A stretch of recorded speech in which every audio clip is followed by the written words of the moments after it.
오늘은 봄 날씨 같이 따뜻한 날인데요. 물론 미세먼지는 많지만 이렇게 와주신 모든 분들께 감사드리고요. 오늘 또 고린도전서 강해 이어가겠습니다. 오늘은 고린도전서 7장 12절부터 17절까지예요.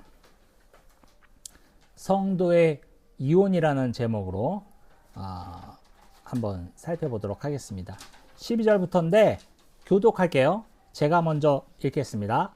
그 나머지 사람들에게 내가 말하노니 이는 주의 명령이 아니라 만일 어떤 형제에게 믿지 아니하는 아내가 있어 남편과 함께 살기를 좋아하거든 그를 버리지 말며 어떤 여자에게 믿지 아니하는 남편이 있어 아내와 함께 살기를 좋아하거든 그 남편을 버리지 마라. 믿지 아니하는 남편이 아내로 말미암아 거룩하게 되고 믿지 아니하는 아내가 남편으로 말미암아 거룩하게 되나니 그렇지 아니하면 너희 자녀도 깨끗하지 못하리라. 그러나 이제 거룩하니라. 꼭 믿지 아니하는 자가 너희를 살리게 하려며 형제나 자매나 너희의 의를 주시느니라. 그러나 하나님은 화평 중에 너희를 부르셨느니라. 아내된 자여 네가 남편을 구원하는지 어찌할 수 있으며 남편된 자여 네가 네 아내를 구원하는지 어찌할 수 있으리요. 같이요. 주께서 나누신 대로 하나님이 각 사람을 부르신 그대로 행하라. 내가 모든 교회에서 이같이 명하노라. 아멘. 네.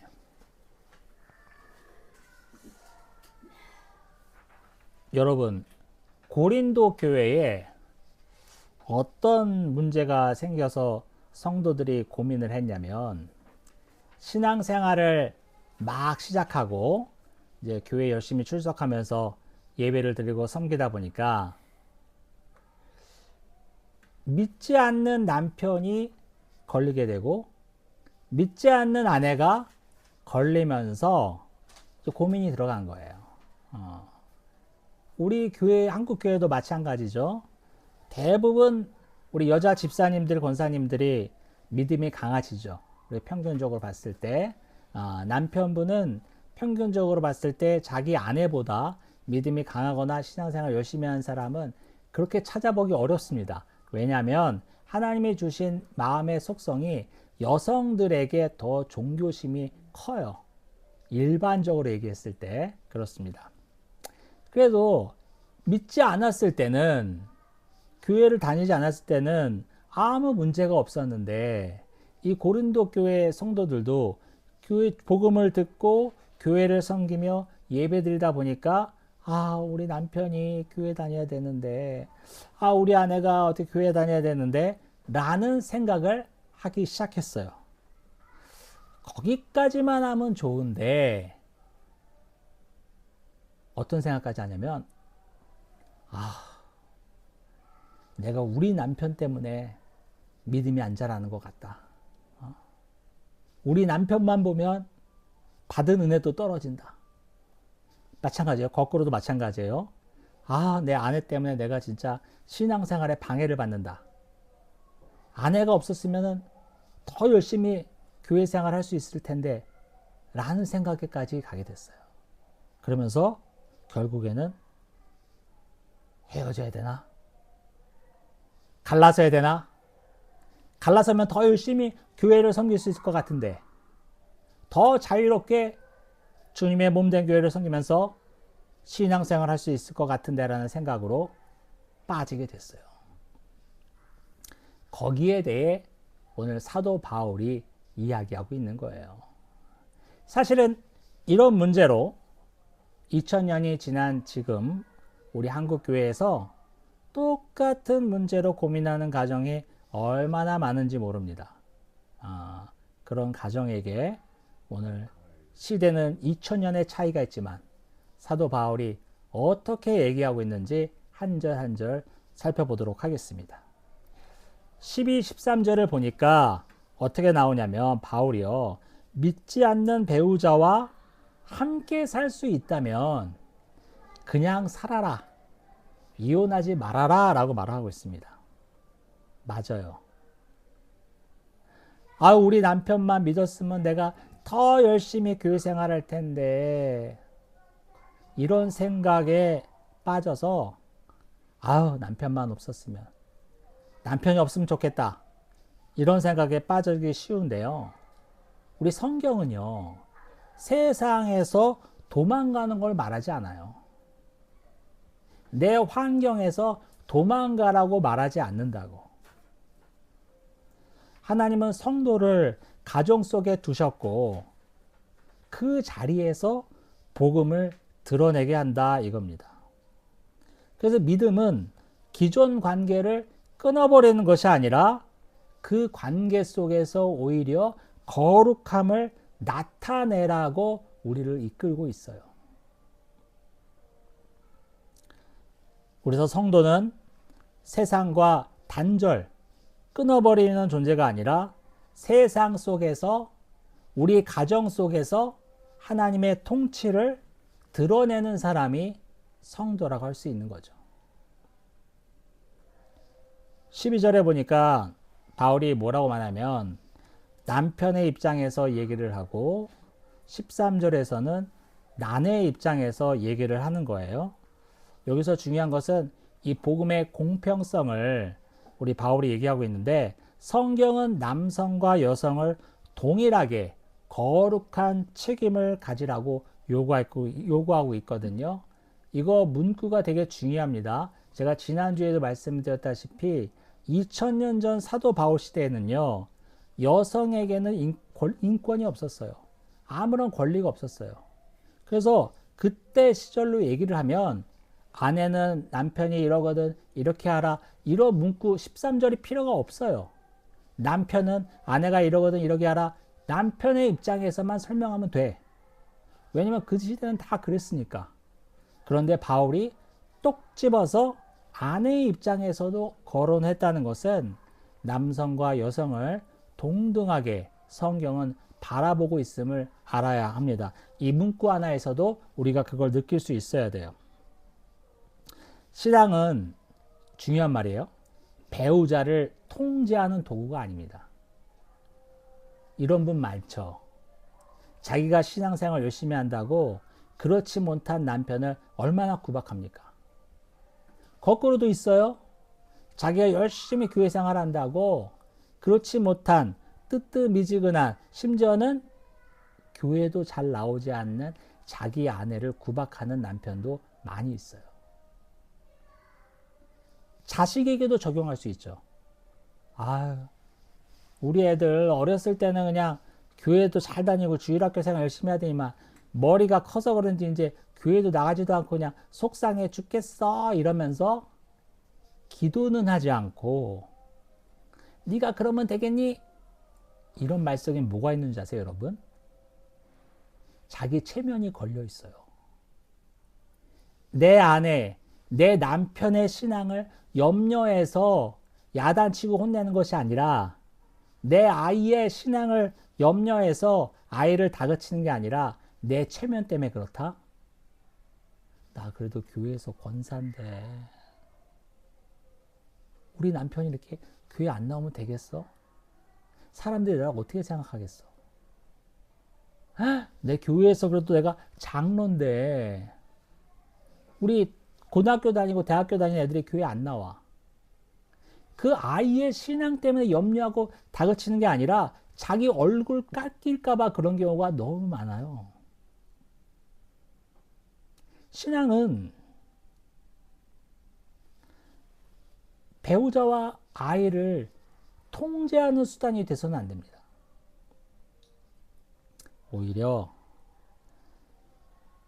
배우자를 섬기고 위하는 도구가 돼야죠, 신앙이.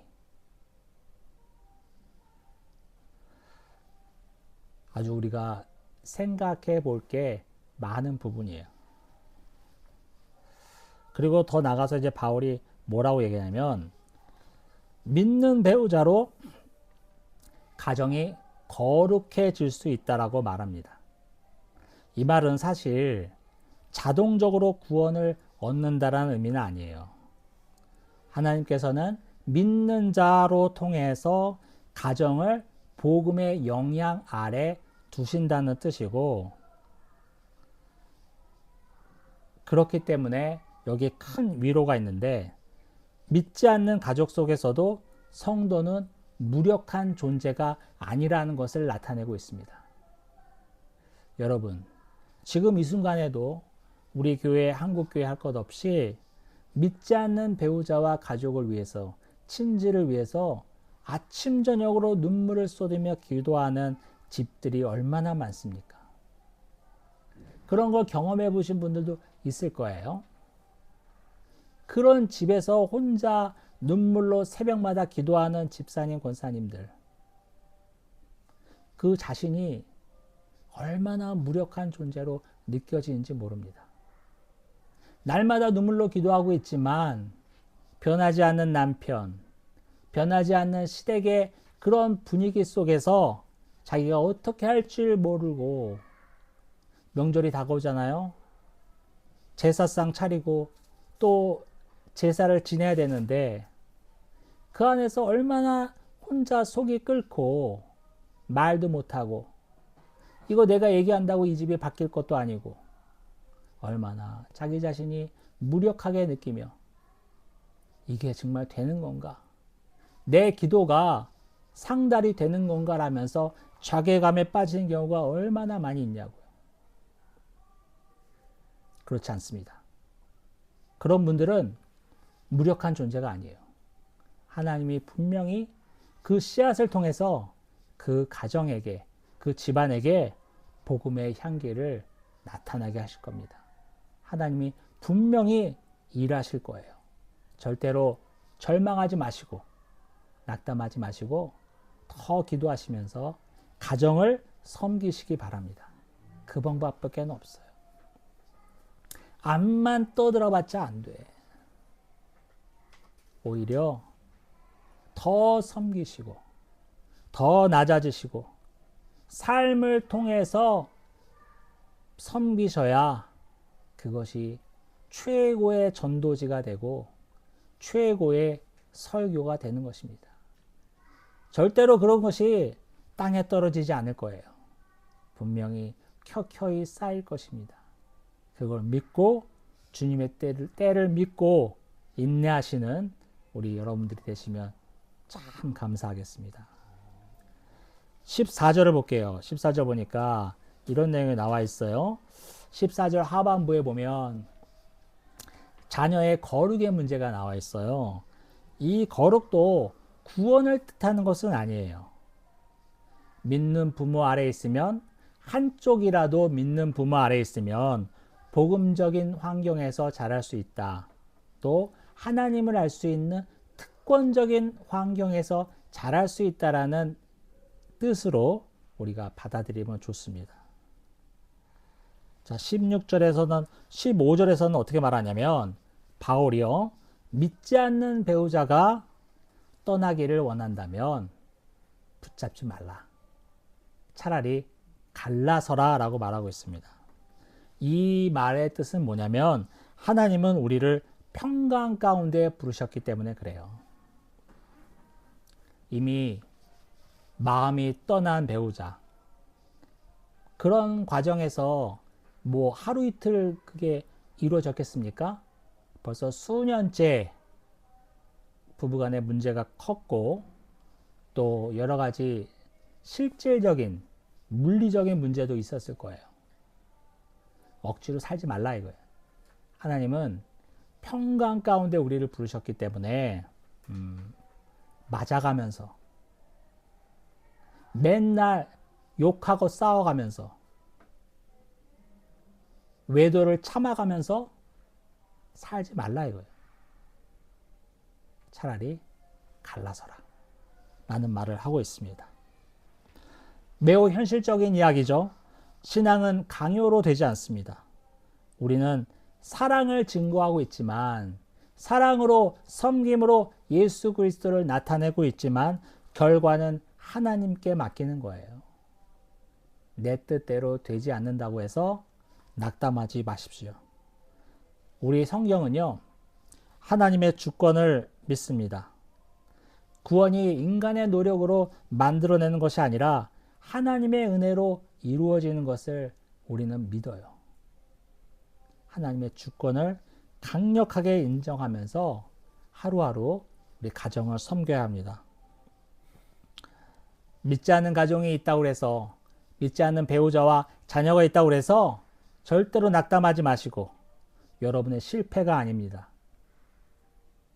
하나님은 분명히 지금 이 순간에도 일하고 계심을 믿고 더 헌신하고 더 섬기는 우리 모두가 되기를 간절히 원합니다.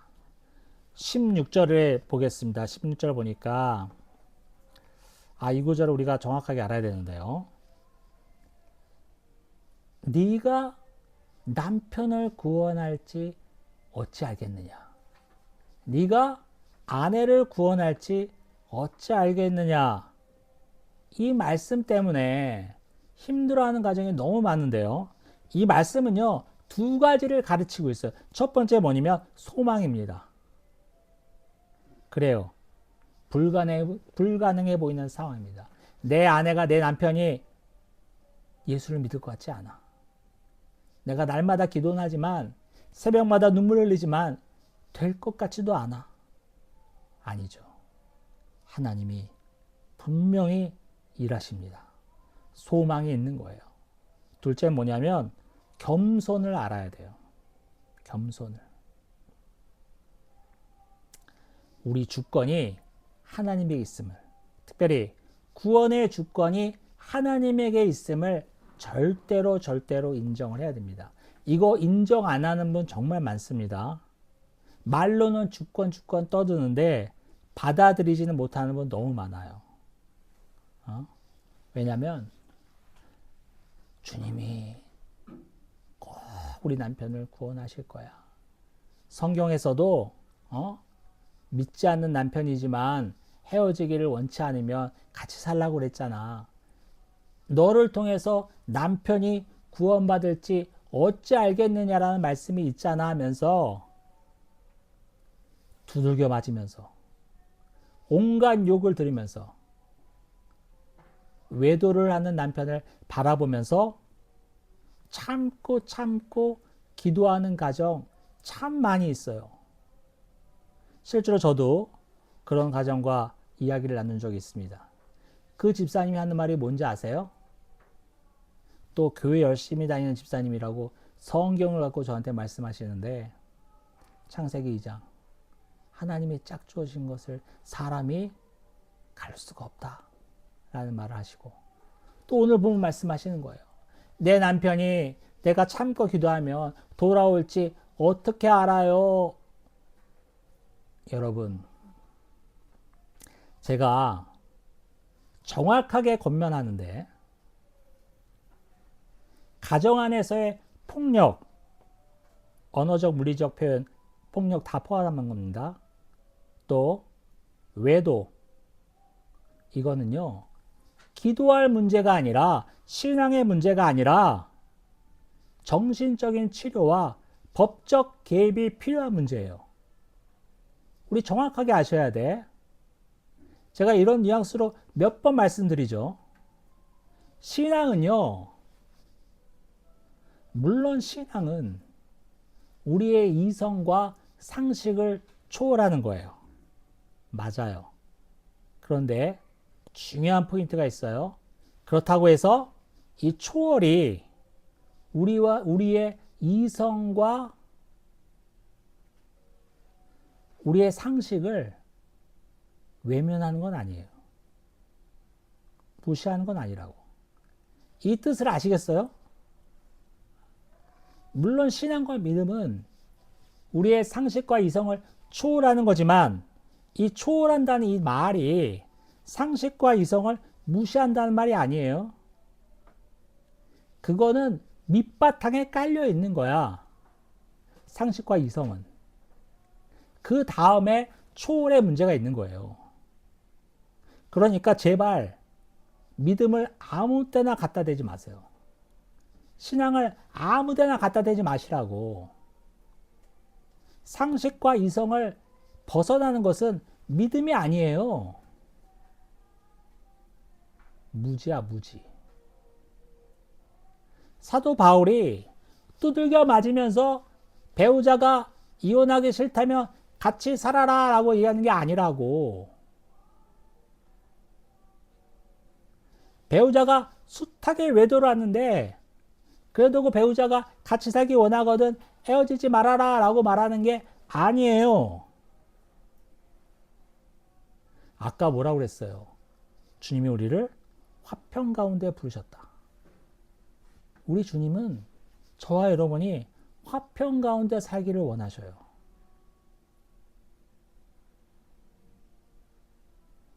만약에 그런 문제로 고민하는 가정이 있다면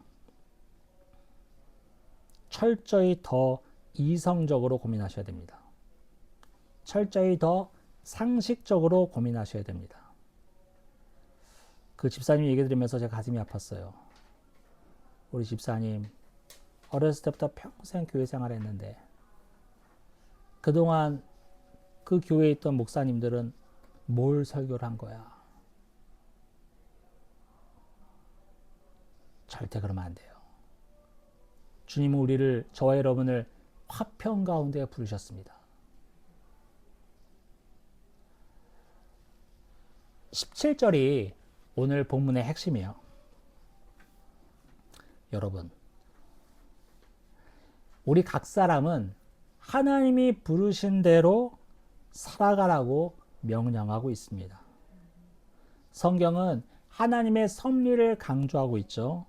우리는 우리가 가진 가정 환경, 결혼 상태, 삶의 조건까지도 하나님의 통치 아래에 있다는 것을 믿어야 합니다.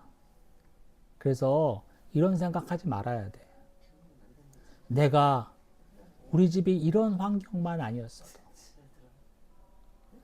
우리 남편 믿음 생활만 열심히 했었어도, 우리 자녀 교회 생활만 열심히 했으면 얼마나 좋을까. 이런 환경의 탓을 하지 마세요.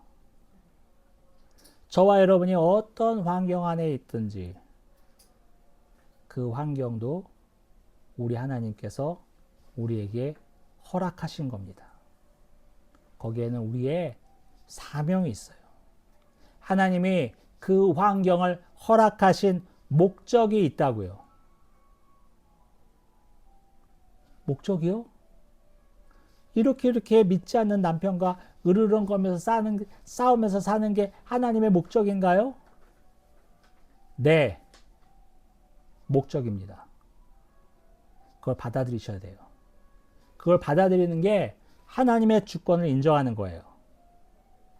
내가 잘 되고 내 환경이 좋아야지만 하나님의 주권이고, 내 환경이 열악해지면 하나님의 주권이 아닌 것처럼 여기는 것은 믿음이 아닙니다. 아전인수격의 자기 체면이에요. 우리의 각자의 자리에서 하나님의 주권을 인정하고 충성을 보이는 것이 믿음입니다. 그게 신앙입니다. 오늘 말씀의 결론을 맺겠습니다. 그러면서 적용점을 한번 나누도록 할게요. 첫 번째는요, 저와 여러분이 지금 처해 있는 가정과 환경을 하나님이 부르셨다는 것을 인정하십시오. 완벽한 환경을 기다리지 말아요. 그런 환경은 지구상에 없습니다. 지금 있는 우리의 자리에서 하나님이 우리를 통해 일하실 것입니다. 둘째, 믿지 않는 가정 속에서 복음의 향기가 되십시오. 여러분들이 얼마나 혼자 고군분투하는지 안 목사는 모를 수 있어도 우리 주님은 다 아십니다. 그 기도가 절대 헛되지 않을 겁니다. 더 인내와 사랑으로, 삶으로 그리스도를 증거하십시오. 너무나 안타깝지만 이 방법밖에 없어요. 삶으로 그리스도를 증거하는 방법밖에 없어. 힘드시더라도, 지치시더라도 더 기도하고 더 삶으로 가정을 섬기시기 바랍니다. 세 번째, 구원의 결과를 하나님께 맡기세요. 우리는 충성된 증인이지만 구원의 주체는 오직 하나님입니다. 명심하십시오. 구원은 하나님께서만 주실 수 있어요. 하나님께 맡기고 내가 가정을 위해서 더 기도하고 더 섬기면서 결과를 하나님께 맡기는 은혜가 있기를 원합니다. 여러분, 우리 완벽한 환경 아니라 현재의 삶 속에서 감사하고 현재의 삶 속에서 그리스도의 향기를 드러내는 저와 여러분이 되기를 예수 그리스도의 이름으로 축원합니다. 아멘.